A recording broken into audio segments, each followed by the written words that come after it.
Good morning everyone, welcome to enlighten tutorials. आज के video में हम लोग कार्बन एंड इट्स कंपाउंड के कुछ इंपॉर्टेंट क्वेश्चंस को देखेंगे। तो क्वेश्चन नंबर 1 को देखेंगे, which of the following hydrocarbons undergo addition reaction. तो इसमें से बहुत सारे हाइड्रोकार्बन्स दिए गए हैं, जैसे कि C2H6, C3H8, C3H6, C2H2 and C2H4। इसमें से कौन से ऐसे हाइड्रोकार्बन्स हैं जो कि एडिशन रिएक्शन जिनका होता है। तो सबसे पहले तो हमें ये पता होना चाहिए कि एडिशन रिएक्शन वैसे हाइड्रोकार्बन्स का होता है जो अल्कीन्स और अल्काइंस ग्रुप के होते हैं। अल्कीन्स ग्रुप मतलब क्या कि CnH2n, ठीक है, जिसमें डबल बॉन्ड होता है दो कार्बन के बीच में। और अल्काइंस ग्रुप जिसका कि फॉर्मूला, जनरल फार्मूला CnH2n-2 होता है और ट्रिपल बॉन्ड होता है दो कार्बन के बीच में, ठीक है। तो ये दो ऐसे हाइड्रोकार्बन्स हैं जिनमें कि डबल और ट्रिपल बॉन्ड्स होता है, मतलब वो दोनों अनसैचुरेटेड हाइड्रोकार्बन्स है। और अनसैचुरेटेड हाइड्रोकार्बन्स को अगर और हाइड्रोजन मिल जाए बाहर से तो वो अपने डबल या ट्रिपल बॉन्ड्स को सिंगल बॉन्ड में चेंज कर देंगे, तो वहाँ पर एडिशन रिएक्शन पॉसिबल हो जाएगा। तो यहाँ पर देखो, जितने भी अनसैचुरेटेड हाइड्रोकार्बन्स है ना, उसमें एडिशन रिएक्शन पॉसिबल है। और जो सैचुरेटेड हाइड्रोकार्बन्स है जैसे कि CnH2n+2, उसमें सब्स्टिट्यूशन रिएक्शन होता है, क्योंकि उसके बॉन्ड ऑलरेडी कंप्लीटेड है, सिंगल सिंगल बॉन्ड है, तो हाइड्रोजन और कार्बन के बीच में सिंगल सिंगल बॉन्ड बनेगा। तो उसके लिए क्या होता है ना कि एडिशन रिएक्शन नहीं हो सकता है। अगर आप और चाहोगे क्या कि हाइड्रोजन या ब्रोमीन, क्लोरीन कुछ भी लाकर उसमें ऐड कराएं, तो वो पॉसिबल नहीं है। उसमें क्या होता है ना, सब्स्टिट्यूशन होता है, मतलब हाइड्रोजन के बदले में कोई दूसरा एक या दो हाइड्रोजन अगर रिमूव होगा तो उसके बदले ब्रोमीन, क्लोरीन, हैलोजेंस ग्रुप के जो एलिमेंट है वो कंबाइन होंगे, ठीक है। या तो देखो यहाँ पर C2H6, ठीक है, तो ये हमारे क्या है, सैचुरेटेड हाइड्रोकार्बन्स है। C3H8 ये भी सैचुरेटेड हाइड्रोकार्बन्स है। हमें कैसे पता चलेगा ये सैचुरेटेड है, क्योंकि हमें उसको जनरल फार्मूला पे डालकर देखना है। जैसे कि CnH2n+2, तो अगर 2 है तो CnH2n 2 × 2 + 2 दैट इज C2H6, तो ये हमारा सैचुरेटेड है। ये भी, इसमें एडिशन रिएक्शन पॉसिबल नहीं है। ये भी सैचुरेटेड है, इसमें भी पॉसिबल नहीं है। C3H6 ये हमारा अनसैचुरेटेड हाइड्रोकार्बन है, दैट इज CnH2n वाला। इसमें पॉसिबल है एडिशन रिएक्शन। C2H2 में पॉसिबल है, C2H4 में पॉसिबल है, ठीक है। नेक्स्ट क्वेश्चन नंबर 2 देखेंगे, give a test that can be use to differentiate between saturated and unsaturated hydrocarbon. तो कौन सा ऐसा टेस्ट है जिससे हमको पता चलेगा कि जो हाइड्रोकार्बन है वो सैचुरेटेड है या अनसैचुरेटेड है। तो ब्रोमीन टेस्ट एक ऐसा टेस्ट है जिसको कि ब्रोमीन को अगर हम लोग डालेंगे अनसैचुरेटेड हाइड्रोकार्बन्स में, तो ब्राउन कलर जो ब्रोमीन का था ना, अनसैचुरेटेड हाइड्रोकार्बन्स में डालने पर उसका ब्राउन कलर डिसअपीयर हो जाएगा और वो डीकलराइज हो जाएगा। अगर सैचुरेटेड हाइड्रोकार्बन्स में हम ब्रोमीन को डालते हैं ना, तो वो उसमें कोई रिएक्शन नहीं होगा और ब्राउन कलर ब्रोमीन का वैसे ही रहेगा। तो देखो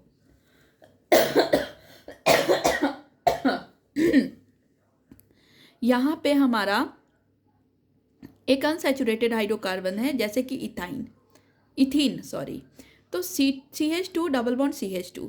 अगर इसमें मैं ब्रोमीन को डाल दूंगी तो एक ब्रोमीन इस कार्बन से जुड़ेगा, एक ब्रोमीन इस कार्बन से जुड़ेगा और ये डबल बॉन्ड सिंगल बॉन्ड में चेंज हो जाएगा। जैसे कि यहाँ पे देखो, CH2 सिंगल बॉन्ड CH2, एक ब्रोमीन इस कार्बन से अटैच हुआ, एक ब्रोमीन इस कार्बन से अटैच हुआ। तो यहाँ पर ये जो ब्रोमीन है ना, अब ये क्या हो जाएगा ना कि इन दोनों कार्बन से जुड़ जाएगा और इसका ब्राउन कलर डीकलराइज हो जाएगा, ठीक है। तो ये हो जाएगा अनसैचुरेटेड हाइड्रोकार्बन्स के साथ। अब देखो, सैचुरेटेड हाइड्रोकार्बन में आप ब्रोमीन डाल भी दोगे ना, तो सिंस उसका सिंगल बॉन्ड पहले से ही था, तो ये फर्दर अब इससे रिएक्ट नहीं होगा और यहाँ पर ब्रोमीन का कुछ रिएक्शन नहीं होगा इस सैचुरेटेड हाइड्रोकार्बन से। So brown colour of bromine will remain the same. तो यहाँ पर देखिए, saturated and unsaturated hydrocarbons can be differentiated by using bromine water test. As in unsaturated hydrocarbon, bromine show addition reaction and brown colour of bromine get decolorized, whereas there will be no addition reaction in saturated hydrocarbon and brown color of bromine remains the same, ठीक है। तो ये हमारा bromine test था कि कैसे हम लोग टेस्ट कर सकते हैं ब्रोमीन का, तो we can test bromine using the unsaturated hydrocarbons. ठीक है, नाउ क्वेश्चन नंबर नेक्स्ट देखेंगे। नेक्स्ट क्वेश्चन नंबर 3 है, this is very important, VVI लिखा हुआ है। How can we test ethanol from ethanoic acid. अब हम लोग इथेनॉल और इथेनोइक एसिड को कैसे टेस्ट कर सकते हैं, ठीक है, तो we can test it by adding Na2CO3। ठीक है, सोडियम कार्बोनेट डालेंगे अगर इथेनोइक एसिड में, तो वो बन जाएगा sodium ethanoate, that is CH3COONA plus H2O plus carbon dioxide निकलेगा। ठीक है, तो ये जो कार्बन डाइऑक्साइड है, अब ये कार्बन डाइऑक्साइड लाइम वाटर को मिल्की टर्न करेगा मिल्की कलर में। ठीक है, it will turn the lime water milky. ठीक है, तो इससे हमें ये पता चल जाएगा कि ये हमारा इथेनोइक एसिड है। अगर हम इथेनॉल में डालेंगे ना Na2CO3, तो हमारा कुछ रिएक्शन नहीं होगा और कार्बन डाइऑक्साइड रिलीज नहीं होगा। तो आप इसको ऐसे लिख सकते हो कि we can use Na2CO3 that is sodium carbonate to distinguish between ethanoic acid and ethanol, as ethanoic acid will react with sodium carbonate to form carbon dioxide which will react, which will turn lime water milky, but an ethanol will not react with Na2CO3 from to form carbon dioxide gas। ठीक है, ठीक है, next question है, identify which will show the substitution reaction. तो हमने question number 1 में देखा था कि एडिशन रिएक्शन वैसे हाइड्रोकार्बन्स में होता है जो कि अनसैचुरेटेड होते हैं। ठीक है, और सब्स्टिट्यूशन रिएक्शन जो है ना, वो सैचुरेटेड हाइड्रोकार्बन्स के साथ होता है। और सैचुरेटेड हाइड्रोकार्बन्स का फॉर्मूला हमें पता है CnH2n+2। तो आप देखो CnH2n+2 इसमें कौन कौन से हैं, तो पहले वाला तो CnH2n है, ये नहीं होगा। दूसरे वाला पहले वाला तो CnH2n-2 है, तो ये हमारा नहीं होगा। दूसरा है CnH2n, ये भी नहीं होगा।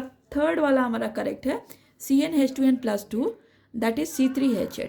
ठीक है, थर्ड ये वाला भी नहीं होगा, CnH2n है ये, CnH2n+2, this is correct, and CnH2n+2 that is C5H12 is also correct, and this is incorrect. So हमारा आंसर हो जाएगा C3H8, C9H20 and C5H12। So these are saturated hydrocarbons, और सैचुरेटेड हाइड्रोकार्बन्स का हम लोग सब्स्टिट्यूशन रिएक्शन कर सकते हैं। ठीक है, तो substitution reaction is for saturated hydrocarbons and addition reaction is for unsaturated hydrocarbons. ठीक है, नाउ नेक्स्ट क्वेश्चन देखेंगे, how can we test whether the water is hard and soft. मान लो कि आपको 2 ग्लास में वाटर दिया गया है, एक में हार्ड वाटर और दूसरे में सॉफ्ट वाटर, तो आप कैसे पता लगाओगे कि कौन सा हार्ड वाटर है और कौन सा सॉफ्ट वाटर है। तो हम लोग देखेंगे कि hard water contains the salt of calcium and magnesium. Hard water में कैल्शियम और मैग्नीशियम के सॉल्ट होते हैं। ठीक है, और सॉफ्ट वाटर में कैल्शियम और मैग्नीशियम को छोड़कर कोई दूसरे सॉल्ट्स होते हैं। ठीक है, तो by taking small amount of soap in both the container and shaking it well, then the soft water will form lather और froth, whereas hard water will not form any froth although it forms scum. तो hard water जो है ना, वो calcium और magnesium के salt से mix करके उसमें स्कम बनाएगा, लेकिन सॉफ्ट वाटर कैल्शियम और मैग्नीशियम के सॉल्ट से कैल्शियम और मैग्नीशियम होता ही नहीं है उसमें सॉफ्ट वाटर में, तो वो क्या करेगा ना कि सोप के साथ मिलके फ्रॉथ और लेदर बनाएगा। ठीक है, तो we can see here, by taking small amount of soap in both the container and shaking it well, then the soft water will form lather और froth, whereas hard water will not form any froth although it forms scum। ठीक है, तो hard water scum बनाएगा और soft water leather या फिर froth बनाएगा। Now next question है कि why is the conversion of ethanol to ethanoic acid is an oxidation reaction. तो देखो, इथेनॉल को अगर आप इथेनोइक एसिड में चेंज करोगे ना, तो आपको KMnO4 को लेना पड़ेगा। ठीक है, KMnO4 यहाँ पे एक ऑक्सीडाइजिंग एजेंट की तरह काम करेगा, और इथेनॉल में KMnO4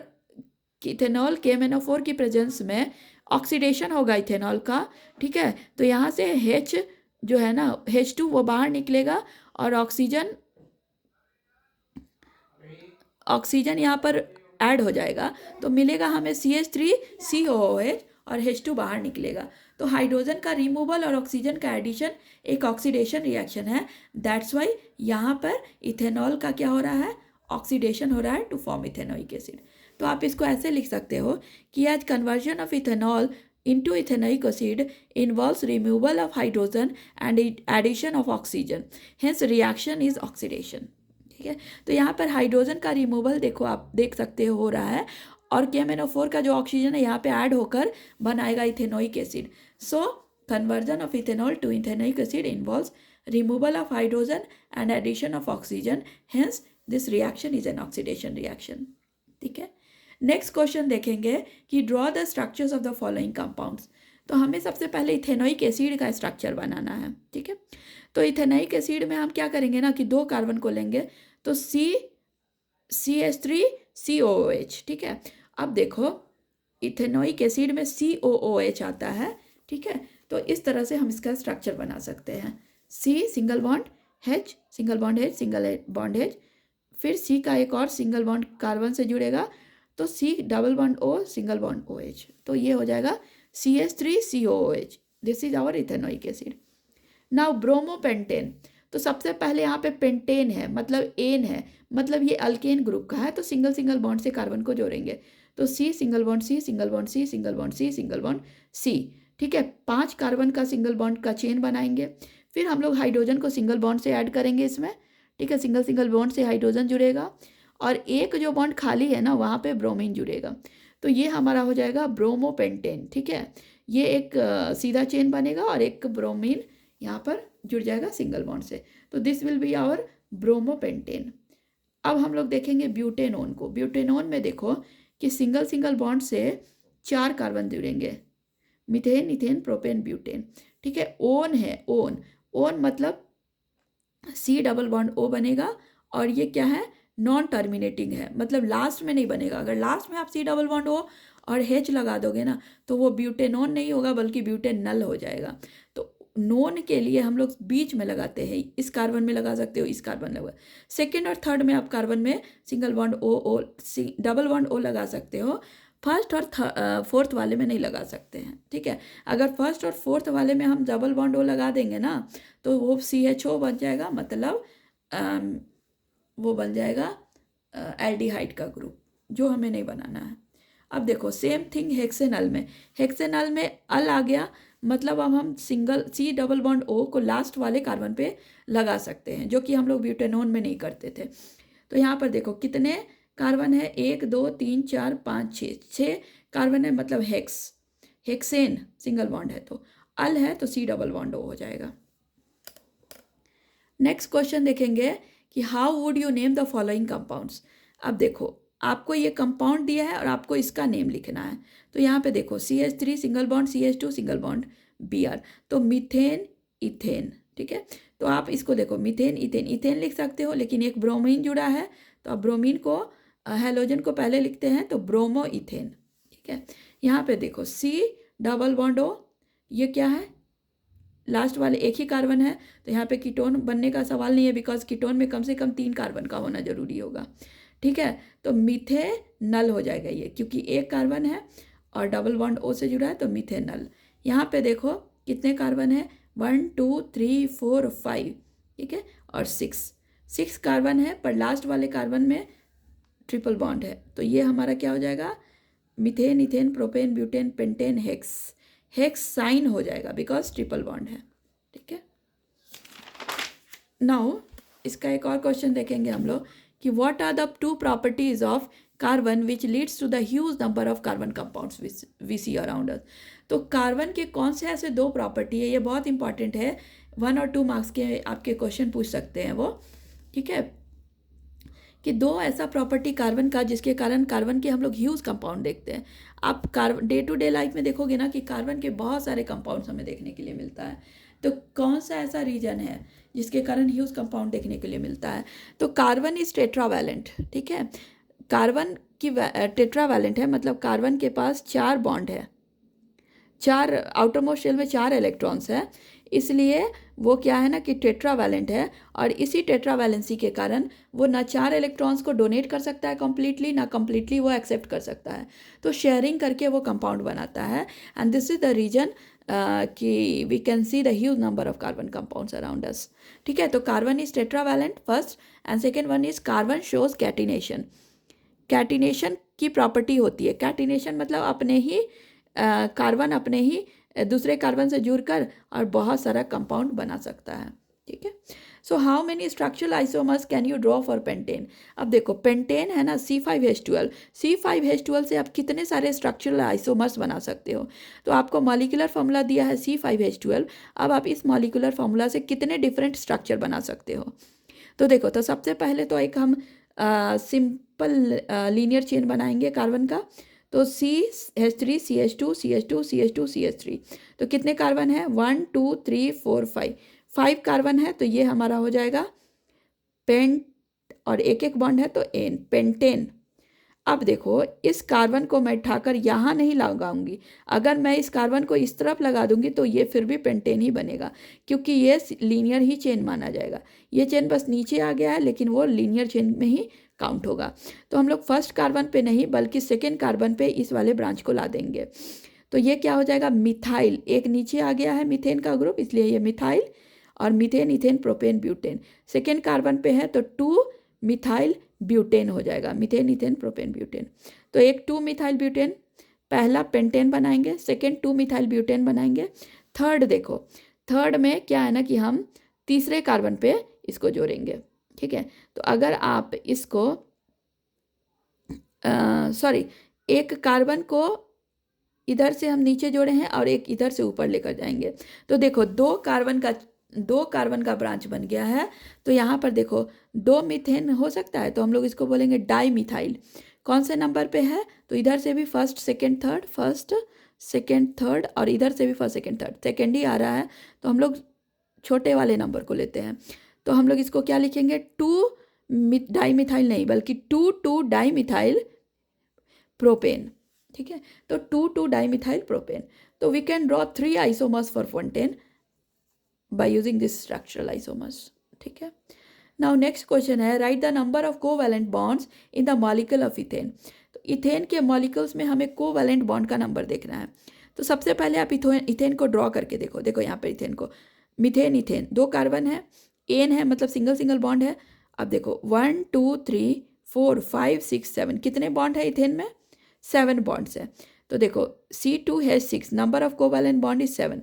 अब आप ऐसे भी कर सकते हो, अल्केन में नंबर ऑफ बॉन्ड्स कैसे निकाल सकते हैं, तो number of H plus number of C -1, तो नंबर ऑफ H 6 है, नंबर ऑफ C 2 है, 2 -1 मतलब 6 + 2 -1 दैट इज 7। अल्कीन का अगर होता तो number of H plus number of C। ठीक है, तो जितने 6 अल्कीन में जितने हाइड्रोजन के नंबर है और जितने कार्बन के नंबर है उसको डायरेक्ट हम लोग जोड़ देंगे। और अल्काइन में कितने बॉन्ड होंगे, तो जितने हाइड्रोजन के नंबर है प्लस जितने नंबर ऑफ कार्बन है +1। ठीक है, तो आप ऐसे स्ट्रक्चर बना के भी बॉन्ड को लिख सकते हो और इस फॉर्मूला से भी लिख सकते हो। ठीक है, नाउ नेक्स्ट क्वेश्चन देखेंगे कि right the next homologous series for propanol and butanol. ये क्वेश्चन आपको 2016 और 2011 में पूछा गया है। ठीक है, 2016 और 11 में पूछा गया है। तो आपको पूछ रहा है कि नेक्स्ट होमोलोगस सीरीज बनाइए प्रोपेनॉल का। प्रोपेनॉल का इन्होंने दे के रखा है molecular formula, CH3 CH2 CH2OH, methane ethane propane propanol, propanol है। ठीक है, तो देखो प्रोपेनॉल है तो CH3 CH2 CH2OH, और आपको नेक्स्ट होमोलोगस सीरीज पूछ रहा है, मतलब आप एक और CH2 को ऐड कर दोगे तो होगा हमारा नया compound CH3 CH2 CH2 CH2OH। तो इसका नाम क्या हो जाएगा, तो देखो OH के लिए ऑल, ठीक है, all, methane ethane propane butane, butanol. ठीक है, तो प्रोपेनॉल का नेक्स्ट होमोलोगस सीरीज हो जाएगा ब्यूटेनॉल। ठीक है, अब देखो ये ब्यूटेनॉल है, ये प्रोपेनॉल है। ठीक है, नॉल है, OH ग्रुप आ गया ना तो नॉल हो जाएगा। अब देखो यहाँ पे ब्यूटेनॉल दिया है, ब्यूटेनॉल में कितने हैं, methane ethane propane butane, CHO group है, तो ब्यूटेनॉल में CH2 को ऐड कर दोगे तो नया एक कंपाउंड बनेगा जो कि नेक्स्ट होमोलॉजी सीरीज हो जाएगा ब्यूटेनल का। तो देखो CH3 CH2 CH2 CH2 CHO। अब इसका नेम देखो, methane, ethane, propane, butane, pentane. Pantanal single single bond है इसलिए पेंटेनल। तो आज के वीडियो में हम लोगों ने कार्बन एंड इट्स कंपाउंड के कुछ इंपॉर्टेंट क्वेश्चंस को देखा है। नेक्स्ट वीडियो में मैं कार्बन एंड इट्स कंपाउंड के क्वेश्चन के सीरीज़ को कंटिन्यू करके रखूँगी। आप हमारे चैनल पे बने रहिए। ये क्वेश्चन के सीरीज़ काफ़ी इंपॉर्टेंट है आपके बोर्ड के एग्ज़ाम के पॉइंट ऑफ व्यू से। तो आप मेरे चैनल पे बने रहिए, हमारे चैनल को लाइक शेयर एंड सब्सक्राइब करें, ठीक है। और मैं MCQ लेकर आऊँगी, जितने भी इंपॉर्टेंट क्वेश्चंस है चैप्टर वाइज लेकर आऊँगी, ठीक है। Thank you so much.